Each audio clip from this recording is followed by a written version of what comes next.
دیا تھا، یعنی پانی کے لیے طرح طرح کی پریشانیوں کا سامنا کرنا پڑتا تھا، پانی کے لیے مصیبتوں کا سامنا کرنا پڑتا تھا۔ تو آقا علیہ الصلوۃ والتسلیم نے اس بات کو مد نظر رکھتے ہوئے کہ سب سے اہم ضرورت پانی کی ہے، آپ نے فرمایا فقال الماء، پانی صدقہ کرو۔ آج بھی اگر کوئی صاحب خیر اپنے ماں باپ کے نام، اپنے والدین کے نام، اپنے مردوں کے نام اگر صدقہ کرنا چاہے تو اسے بھی چاہیے، وہ جو چاہے صدقہ کرے، نفل نماز پڑھ کے ثواب پہنچائے پہنچے گا، غریبوں کو کھلا کے ثواب پہنچائے پہنچے گا، قرآن پڑھ کے ثواب پہنچائے پہنچے گا، ہر فرض و نفل کا ثواب ہم انسان کرے ثواب پہنچے گا۔ لیکن سب سے افضل صدقہ کیا ہے کہ ہم بھی معاشرے کی نظر رکھیں کہ مذہبی اعتبار سے اور سماجی اعتبار سے سب سے اہم ضرورت کس چیز کی ہے۔ اگر کسی کے پاس کھانے کی کمی نہیں ہے تو پھر سب سے افضل صدقہ یہ ہے کہ ہم اس کی ضرورت سمجھیں کہ کھانے کی چیزیں میسر ہیں، ایسا تو نہیں کہ اسے کپڑے کی ضرورت ہے، اگر ہم نے کپڑا پہنا لیا تو یہ سب سے افضل صدقہ ہے۔ مدرسے کے طالب علم کو ہم نے کتاب کی ضرورت سمجھ کے کتاب دے دیا، یہ سب سے افضل صدقہ ہے۔ تو جو سب سے افضل صدقہ ہے وہی اپنے مردوں کے لیے کیا جائے تو ان کے لیے سب سے افضل صدقہ ملے گا۔ کیا بات! عورت کے ساتھ نے کیا کیا؟ کنواں کھدوا دیا اور کنویں کی نسبت اپنی ماں کی طرف کی۔ کیا کہا؟ ہادہی بکر لکل ساتھ، دیر کہتے ہیں عربی میں کنواں، اور ہادہی عربی کا اس میں اشارہ ہے، اس کے معنی ہے کیا؟ جیسے ہم اردو میں قریب کے لیے یا بولتے ہیں، دور کے لیے وہ بولتے ہیں، قریب کے لیے یہاں، دور کے لیے وہاں، قریب کے لیے ادھر، دور کے لیے ادھر۔ اسی طرح عربی میں تانیث کے اعتبار سے ہادہی اور تلکا کا استعمال ہوتا ہے، تذکیر کے اعتبار سے ذالکا اور ہذا کا استعمال ہوتا ہے۔ تو یہاں ہادہی نے ساتھ یہ سعادتی ماں کے لیے ہے، یعنی جب تک لوگ اس سے پانی پیتے رہیں گے اس کا ثواب سعادتی ماں کی روح کو پہنچتا ہے۔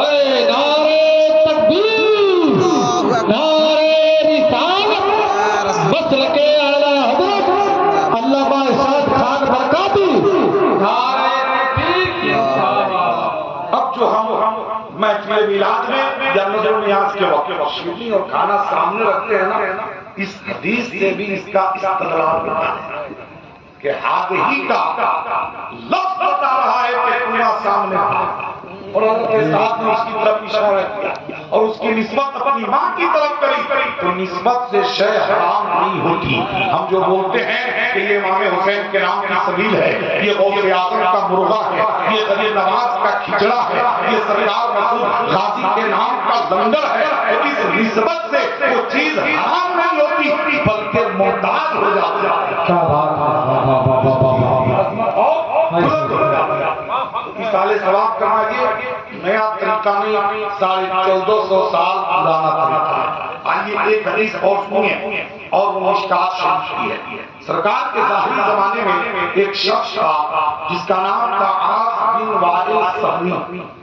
وہ کہتا ہے نا مرنے کے بعد ہوگا، ہم نہیں مانتے، مرنے کے بعد حساب و کتاب ہوگا، ہم نہیں مانتے، مرنے کے بعد عذاب و ثواب ہوگا، ہم تسلیم نہیں کرتے۔ زندگی بھر اس نے مرنے کے بعد عذاب و ثواب ہونے پر انکار کرتا رہا۔ لیکن یاد رکھیں، آج ہم میں بھی بہت سارے ایسے لوگ ہیں جو دھڑلے سے کہہ جاتے ہیں کہ مرنے کے بعد کیا ہوگا، اسے کون جانتا ہے، مرنے کے بعد کیا ہوگا اسے کون دیکھا ہے، چاہے وہ اپنی دھرمی کی بنیاد پہ کہے یا جہالت کی بنیاد پہ کہے یا لاعلمی کی بنیاد پہ کہے، بہت سارے لوگ کہہ جاتے ہیں۔ تو مسئلہ سنیے، ہمارے ذمہ دار علماء ممبر نور شریف کے جلوہ ہے، مسئلہ یہ ہے کہ مرنے کے بعد زندہ ہونے پر اور حساب و کتاب پر، عذاب و ثواب پر ایمان رکھنا یہ ضروریات دین میں سے ہے۔ اور مسئلہ یہ ہے کہ اگر کوئی شخص ضروریات دین میں سے کسی ایک بات کا بھی انکار کرے پھر وہ مومن نہیں رہتا، اسلام سے خارج ہو جاتا۔ تو ایسا کہنے والا آدمی مومن نہیں رہتا، اسلام سے خارج ہو جاتا۔ تو وہ بھی کہتا ہے کہ مرنے کے بعد کیا ہوگا، کون جانتا، مرنے کے بعد کیا ہوگا ہم نہیں مانتے، لیکن جب اس پر رضا کی کیفیت تاری ہوئی، جاگنے کا وقت آیا تو اس نے فرشتوں کو دیکھا تو گھبرایا۔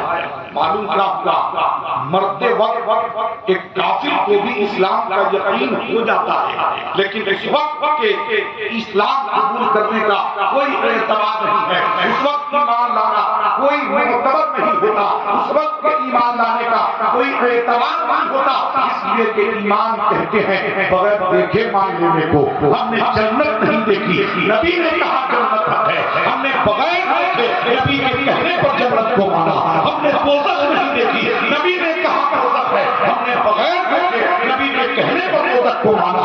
قبر میں سوالات ہوں گے، ہم نے دیکھا نہیں، نبی نے فرمایا قبر میں سوالات ہوں گے، ہم نے نبی کے کہنے پر اگر دیکھے مان لیا۔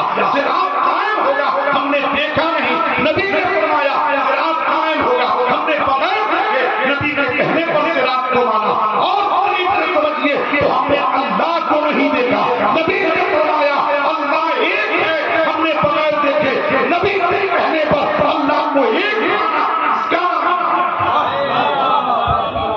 نعرے تکبیر، نعرے تکبیر، نعرے رسالت۔ لیکن کافر مرتے وقت فرشتوں کو دیکھ کر اسلام قبول کرتا ہے، اس لیے اس کا اسلام یعنی اس وقت کا اسلام لانے کا کوئی اعتبار نہیں۔ لہذا جب وہ جگہ پہ گھبرایا اور اس کے دو بیٹے تھے، ایک کا نام تھا ہشام اور دوسرے کا نام تھا عمرو۔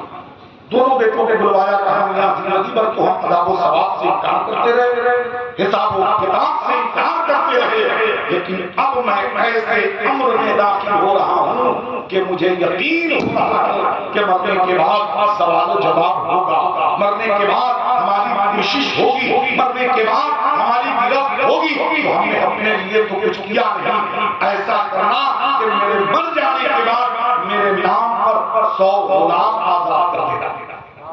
اتنا کہا اور کہنے کے بعد مر گیا۔ اس کے مرنے کے بعد اس کا ایک بیٹا جس کا نام ہشام تھا اپنے حصے کے 50 غلام آزاد کر دیے، مگر دوسرے بیٹے حضرت عمرو بن عاص جو صحابی رسول تھے اور سچے عاشق رسول بھی، انہوں نے کہا میں اپنے حصے کے 50 غلام اس وقت تک آزاد نہیں کر سکتا جب تک میرے آقا اس کی اجازت نہ فرما دے۔ چنانچہ وہ بارگاہ رسالت میں آئے، عرض کیا یا رسول اللہ میرا باپ جو کہ فوت ہو چکا ہے، مر چکا ہے، اور اس نے مرتے وقت یہ وصیت کی تھی کہ میرے نام پر 100 غلام آزاد کر دینا، تو میرے ایک بھائی نے اپنے حصے کے 50 غلام آزاد کر دیے ہیں اور میرے حصے کے 50 غلام باقی ہیں۔ اے میرے آقا و مولا، میں یہ پوچھنے آیا ہوں کہ میں بھی اپنے حصے کے 50 غلام اگر اپنے باپ کے نام پر آزاد کروں گا تو کیا اس کا فائدہ، اس کا نفع میرے باپ کو پہنچے گا؟ جب سرکار نے یہ سوال سنا تو جواب ارشاد فرمایا، فقال رسول اللہ صلی اللہ تعالی علیہ وسلم لو کان مسلما فاصدقتم عنہ اور تصدقتم عنہ اور حججتم عنہ بلغہ ذلک۔ نبی فرماتے ہیں اگر وہ مسلمان ہوتا پھر اس کی طرف سے صدقہ جاریہ کرتے یا غلام آزاد کرتے یا حج ادا کرتے تو وہ اسے پہنچتا، لیکن تیرا باپ مسلمان نہیں تھا اس لیے ثواب نہیں پہنچے۔ اللہ زندہ باد، زندہ باد، اللہ یا رسول اللہ۔ یہ ہمارے یہاں بعض لوگوں میں جو پہنچنے اور نہ پہنچنے کی لڑائی ہے نا صاحب، پہنچتا ہے نہیں پہنچتا ہے تو دونوں باتیں صحیح ہیں، پہنچتا بھی ہے نہیں بھی پہنچتا۔ اب یہ پہنچنا اور نہ پہنچنا مردے کے اوپر ڈیپینڈ کرتا ہے، مردے کے اوپر منحصر ہے، کسے پہنچتا ہے اور کسے نہیں پہنچتا۔ اگر ہمارا بھائی اپنے سینے میں ایمان کی دولت عشق مصطفیٰ کا چراغ اپنے سینے میں جلا کے جائے، اپنے گلے میں غلام مصطفیٰ کا پٹا ڈال کر یہ کہتے ہوئے گیا کہ انہیں جانا نہ رکھا غیر سے کام للہ الحمد میں دنیا سے مسلمان گیا، تو پھر ہم پہنچاتے ہیں اور انہیں پہنچتا ہے۔ یعنی آسان جملوں میں سمجھیے کہ اگر ہمارے مرد مومن ہیں اور پہنچانے والے مومن ہیں تو ہم پہنچتے ہیں، انہیں پہنچتا ہے، چونکہ ہمارا ان کا تعلق ایمان ہے۔ ایمان کا کنیکشن جڑا ہوا، جو بھی ہم ثواب پہنچاتے ہیں وہ پہنچتا ہے، اب جن کا نہیں پہنچتا وہ جانے وہ کیا ہے اور ان کے مردے کیا ہے۔ الحمدللہ ہم مومن ہیں، ہمارے مردے بھی مومن ہیں، اس لیے ہم اپنے مردوں کے لیے گاہے بگاہے مختلف اوقات میں مختلف طریقے سے ایصال ثواب کرتے ہیں، اس عقیدے کے ساتھ کہ زندوں کے اعمال صالحہ سے مردوں کو ثواب پاتا۔ اب تقریر کا کوڑا تو پورا ہو جاؤ کہ آپ سنتے بھی سن ہو چکے ہیں، لیکن آخری بات بخاری شریف کی حدیث ہے، اس کے بعد میری تقریر ختم ہوگی۔ بخاری شریف کی حدیث ہے، اللہ کے رسول صلی اللہ علیہ وسلم ایک قبرستان سے گزر رہے تھے، اور یاد رہے بخاری شریف اس کتاب کا نام ہے کہ قرآن پاک کے بعد ساری صحیح کتابوں میں اگر کوئی کتاب ہے تو اس کا نام ہے بخاری شریف۔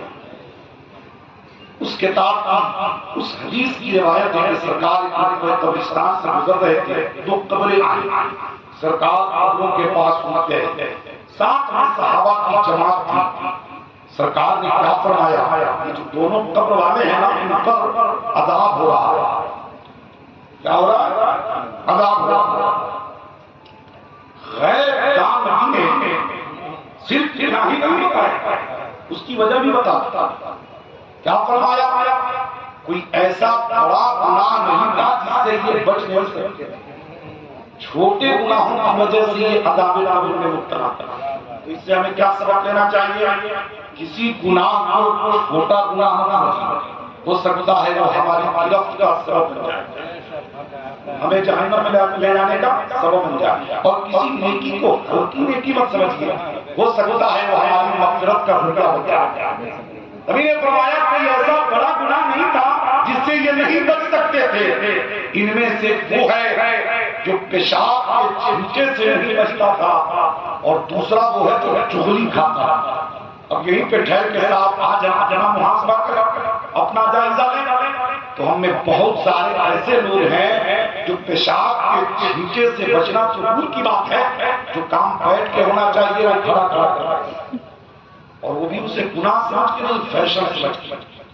یاد رہے ایک تو گناہ، اور پھر اس گناہ کے ندامت کے آنسو نہ بہے اور قابل افسوس ہے، اس گناہ کو گناہ نہ سمجھیں گے اور قابل افسوس ہے۔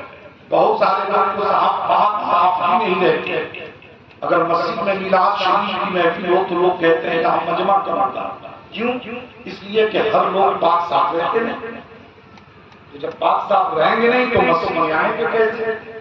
مسلمان اور ناپاک رہے تعجب کی بات، جبکہ اللہ کے رسول فرماتے ہیں الطہارۃ نصف الایمان، پاکی آدھا ایمان ہے، صفائی آدھا ایمان ہے۔